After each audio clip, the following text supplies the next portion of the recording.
Olá, meus amigos, estamos de volta com a leitura do livro Os Exilados da Capela, um livro escrito por Edgar Armond. E nós estamos no capítulo 15 hoje, e o capítulo 15 fala sobre a Atlântida. Isso, e ele tem o título de Na Atlântida, a quarta raça. Quer dizer que a quarta raça existiu na Atlântida. E ele conta essa história, vamos lá. Ele fala assim: extinta dessa forma em sua grande massa, a terceira raça habitante do Oriente levantou-se então no Ocidente o campo da nova civilização terrestre, com o incremento das encarnações dos exilados na grande Atlântida, o habitat da quarta raça, onde prepostos do Cristo já haviam antecipadamente preparado o terreno para esses novos surtos de vida planetária. Assim, pois, deslocava-se para essa nova região o progresso do mundo, enquanto os remanescentes da terceira raça, inclusive os tipos primitivos, continuariam a renascer nos povos retardados de todo o globo, os quais não pudessem acompanhar a marcha evolutiva da humanidade em geral, como até hoje se pode verificar. E da mesma forma, como sucedera em outras partes, na Atlântida, os exilados, a partir dessa deslocação de massas, seguiram lentamente sua rota evolutiva, e apesar de mais evoluídos e menos selvagens que os rutas do Oriente, nem, por isso, primavam por uma conduta mais perfeita. E aí ele abre aspas, citando um trecho de um livro. Os atlantes primitivos da quarta raça mãe, que vieram em seguida, eram homens de elevada estatura, com a testa muito recuada, tinham cabelo solto e negro, de secção redonda, e nisto diferiam dos homens que vieram mais tarde, que possuíam secção ovalada. Suas orelhas eram situadas bem mais para trás e para cima no crânio. Fechando aspas. E continua. A cabeça do perispírito ainda estava um tanto para fora em relação ao corpo físico, o que indicava que ainda não havia integração perfeita. Na raiz do nariz havia um ponto que no homem atual corresponde à origem do corpo etéreo, não confundir com a glândula hipófise, que se situa muito mais para dentro da cabeça, na cela turca. Esse ponto dos atlantes, separado como os dos animais, nos homens atuais coincide no etéreo e no denso, perfeitamente integrados no conjunto psicofísico. E essa separação dava aos atlantes uma capacidade singular de penetração nos mundos etéreos e permitiu que desenvolvessem amplos poderes psíquicos que, por fim, degeneraram e levaram à destruição do continente. Nos Atlantes dos últimos tempos, entretanto, quando habitavam a Poseidônia, após os afundamentos anteriores, esses dois pontos já se haviam aproximado, dando a eles plena visão física e desenvolvimento dos sentidos. Nesse continente, a primeira subraça, Romahals, possuía pouca percepção e pequeno desenvolvimento de sentidos em geral, mas grandes possibilidades de distinguir e dar nome às coisas que viam e, ao mesmo tempo, agir sobre elas. Foi a subraça que desenvolveu os rudimentos da linguagem e da memória, conhecimentos anteriormente esboçados e interrompidos na Lemúria por causa do afundamento desse continente, pelo mesmo motivo da degradação moral. Das outras subraças, os Travlates desenvolveram a personalidade e o sentido da realeza e adoravam seus antepassados, chefes e dirigentes. Os Toltecas desenvolveram o animismo e o respeito aos pais e familiares. Iniciaram os governos organizados e adquiriram experiências sobre administração, bem como de nações separadas e de governos autônomos, formando assim os padrões, os modelos da civilização pré-histórica que chegam até o nosso conhecimento atual. Bom, os atlantes eram homens fortes, alentados, de pele vermelha escura ou amarela, imberbes, dinâmicos, altivos e excessivamente orgulhosos. Desde que se estabeleceram como povos constituídos nesse vasto continente, iniciaram a construção de um poderoso império onde, sem demora, predominaram a rivalidade intestina e as ambições mais desmedidas de poderio e de dominação. Por outro lado, desenvolveram faculdades psíquicas notáveis para sua época, que passaram a aplicar aos serviços dessas ambições inglórias, e de tal forma se desenvolveram suas dissensões, que foi necessário que ali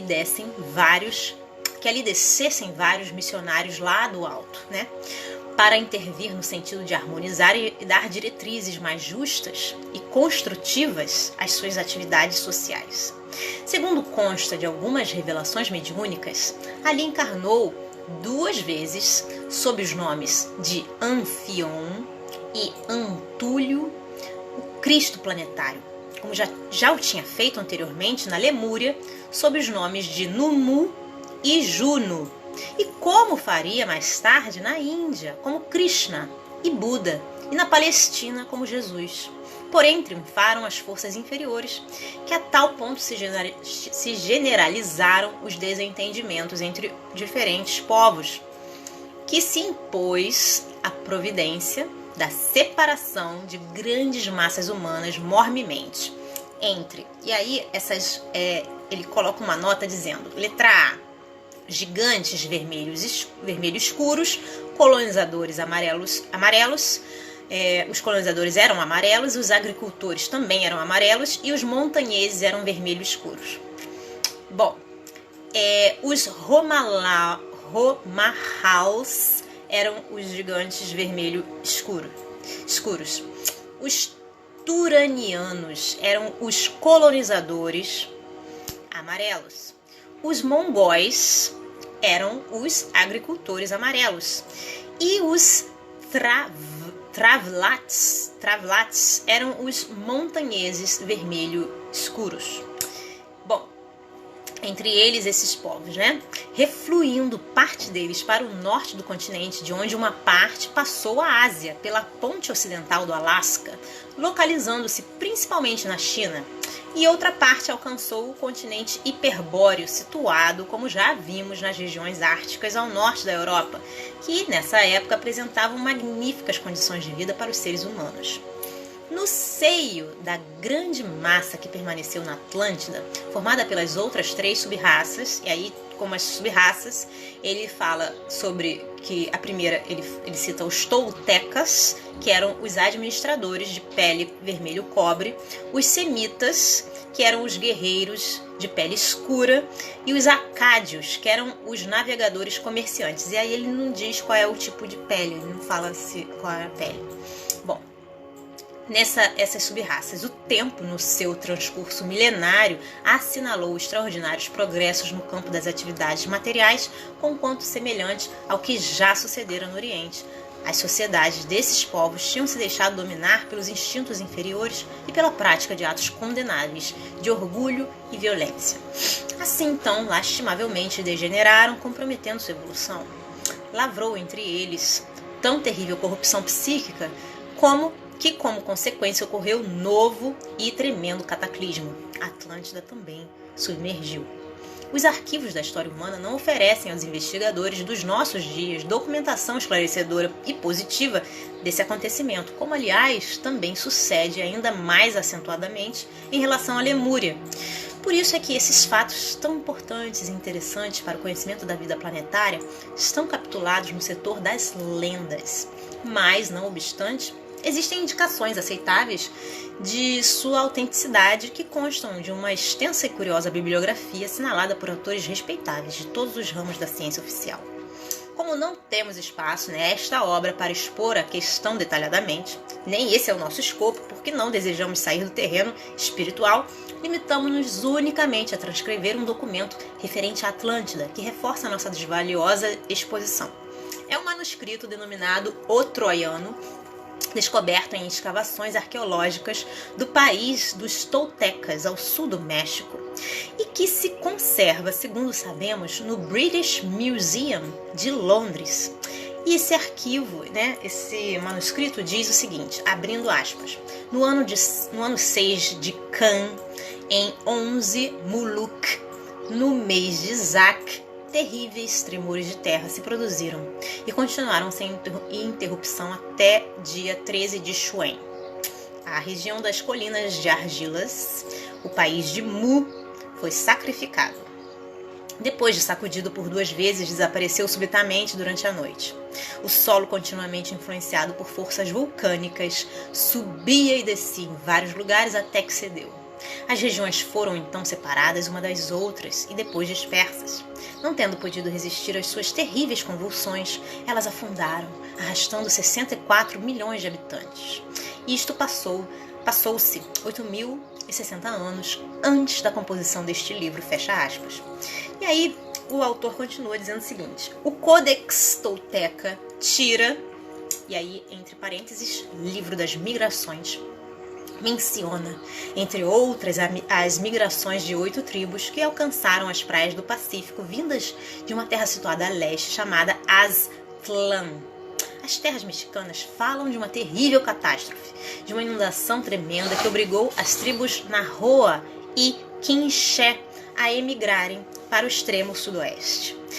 Nos velhos desenhos mexicanos, a misteriosa pátria de origem dos toltecas e astecas, a terra de Aztlán, está representada por uma ilha montanhosa e uma dessas montanhas está cercada por uma muralha e um canal. Os índios pele vermelhas do Dakota, nos Estados Unidos, guardam uma lenda, segundo a qual seus antepassados habitavam uma ilha no Oriente, formando uma só nação e dali vieram por mar para a América. Na Venezuela, Peru e outros lugares encontram-se índios brancos de olhos azuis, cabelos castanhos, e os Varsan, tribo Arovac, afirmam que seus antepassados moravam em um paraíso terrestre no Oriente. O Popol Vuh, obra de 4 volumes que contém toda a mitologia dos maias em idioma quiché, conta que os antepassados dessa tribo da Guatemala vieram há muitíssimos anos de um país situado muito a leste, em pleno oceano. Havia nesse país um mesmo idioma e homens de diferentes cores, e que nessa época o mundo foi afogado por um dilúvio, ao mesmo tempo que um fogo abrasador descia dos céus. Enfim, há inúmeras outras referências entre as tribos da América sobre esse país, Aztlán, e todas concordes em situá-lo no oceano a leste, lugar justamente onde se localizava a Atlântida. Essa narração do manuscrito troiano é corroborada pelas tradições maias, povos sobreviventes do fenômeno, que se referem a 2 cataclismos ocorridos, um deles em 8.452 a.C. e outro em 4.292 a.C. Tradições essas que, como se vê, noticiam dois afundamentos parciais, em vez de um geral. Em resumo, que o continente foi destruído em 2 vezes e em 2 épocas uma da outra. Disso se conclui que, primariamente, afundou a Grande Atlântida, o continente primitivo, entre parênteses, acontecimento descrito no troiano. E 4.160 anos depois submergiu, por sua vez, uma parte que restou do grande continente que era, na antiguidade, conhecida por Pequena Atlântida, entre parênteses, Poseidones, região formada por uma ilha de larga extensão que se desenvolvia na costa norte da África, à altura do atual Mar de Sargassos, em sentido leste-oeste. E aí ele coloca em uma nota que isso significa: esta ilha, relíquia do grande continente primitivo, possui dimensões continentais calculadas em 3.000 km por 1.800 km, o que dá 5.400.000 km², pouco mais da metade do Brasil, segundo sondagens feitas por cientistas europeus de alta capacidade. Bom, de fato, há muitas comprovações disso. No fundo do Atlântico foram encontradas lavas vulcânicas cristalinas, cuja congelação era própria de agentes atmosféricos, dando a entender que o vulcão que as expeliu era terrestre e o resfriamento da lava se deu em terra e não no mar. Estudos realizados no fundo desse oceano revelam a existência de uma grande cordilheira, começando na Irlanda e terminando mais ou menos à altura da foz do rio Amazonas, no Brasil, cuja elevação é quase 3.000 metros acima do nível médio do fundo do oceano. Bárbaro, né? Então, os homens do Cro-Magnon eram do tipo Atlante, muito diferente de todos os demais, e só existiram na Europa Ocidental, na face fronteira ao continente desaparecido, mostrando que dali é que vieram. O idioma dos bascos não tem afinidade com nenhum outro da Europa ou do Oriente, e muito se aproxima dos idiomas dos americanos aborígenes. Os crânios dos Cro-Magnons são semelhantes aos crânios pré-históricos encontrados em Lagoa Santa, Minas Gerais, Brasil. Há pirâmides semelhantes no Egito e no México, e a mumificação de cadáveres praticada no Egito Antigo o era também no México e no Peru. Também se verificou que o fundo do Atlântico está lentamente se erguendo. A sondagem feita em 1923 revelou um erguimento de 4 quilômetros em 25 anos, o que concorda com as profecias que dizem que a Atlântida se reerguerá do mar para substituir continentes que serão, por sua vez, afundados nos dias em que estamos vivendo. Enfim, uma infinidade de indícios e circunstâncias asseveram firmemente a existência deste grande continente onde viveu a quarta raça entre a Europa e a América. Estes dados, quanto às datas, não podem ser confirmados historicamente, porém, segundo a tradição espiritual, entre o afundamento da Lemúria e da Grande Atlântida, houve um espaço de 700 mil anos. O ciclo atlantiano foi o termo extremo da materialidade do Manvantara, cujo arco descendente se completou sob a quarta subraça. A terra firme parece ter chegado por esses tempos ao seu máximo de extensão, ostentando-se em vários continentes e uma infinidade de ilhas. Ultimou-se o desenvolvimento das faculdades físicas do gênero humano, ao passo que o característico psicológico foi o desejo, cujo império entregou o homem de pés e mãos atados ao gênio do mal.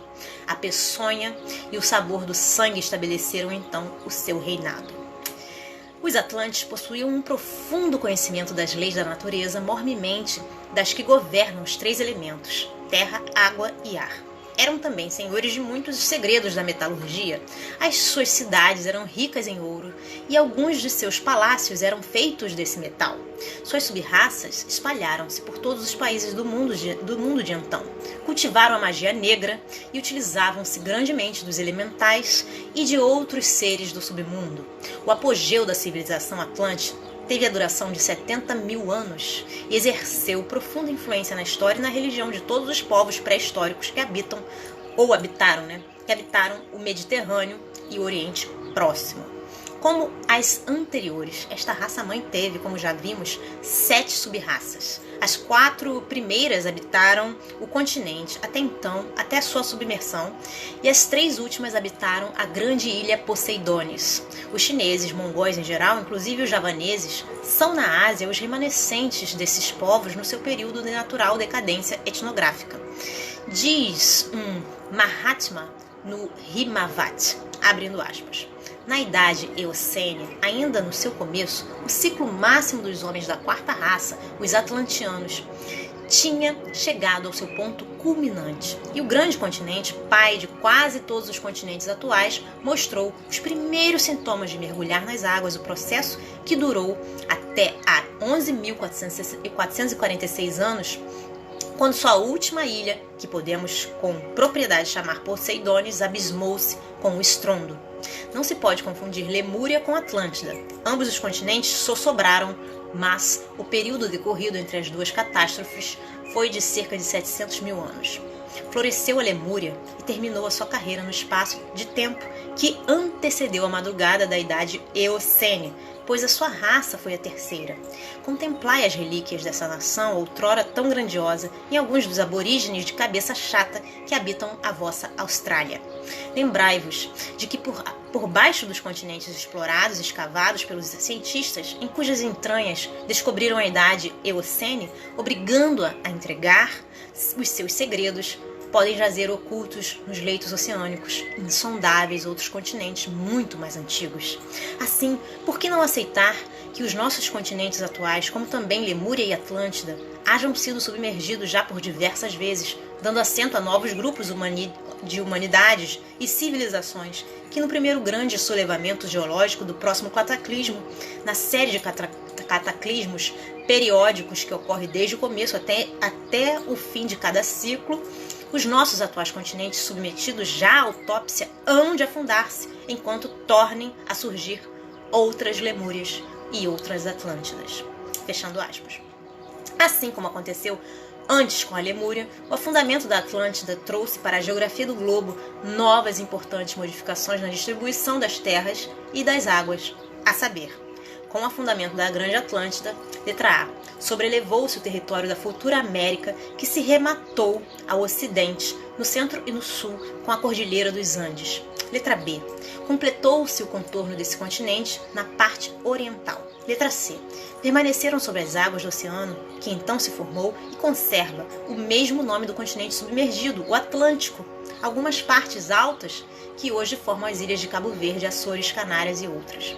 Letra D, na Europa, levantou-se a Cordilheira dos Alpes.